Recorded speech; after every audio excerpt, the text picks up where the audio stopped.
खबर शामिल करते हैं मंडी बहाउद्दीन से। C1 न्यूज़ के ब्यूरो चीफ आफ्ताब नज़ीर चट्ठा से। रमज़ान एहसास दिलाता है मुआशरे में मौजूद ज़रूरतमंद अफराद की मुश्किलात को समझा जाए।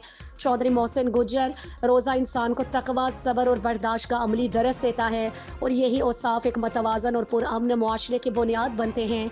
उन्होंने कहा कि माह सियाम दरअसल नफ्स की इस्लाह, रूहानी तत्तहर और अल्लाह ताला की रज़ा के उसूल का बेहतरीन ज़रिया है, जिसमें इंसान अपनी ख्वाहिशात पर काबू पाकर सब्र और शुक्र की अमली मुशक्कत करता है। उनका कहना था कि रोज़ा हमें एहसास दिलाता है कि मुआशरे में मौजूद ज़रूरतमंद और महरूम अफराद की मुश्किलात को समझा जाए और उनकी मदद की जाए, क्योंकि भूख और प्यास की कैफियत इंसान के अंदर हमदर्दी और एसार के जज्बात को बेदार करती है। चौधरी मोहसिन गुज्जर ने मजीद कहा कि रमज़ानुल मुबारक में इबादत और तिलावत कुरान और खैरात के ज़रिए हमें अपनी इनफरादी इज्तिमाई इस्लाह पर तवज्जो देनी चाहिए ताकि मुआशरा अखलाकी तौर पर मजबूत हो सके। उन्होंने जोर दिया कि नौजवान नस्ल को रोज़े की असल रूह से आगाह करना वक्त की अहम ज़रूरत है ताकि वो सब्र, दयानत और तकवा को अपनी अमली ज़िंदगी का हिस्सा बना सके।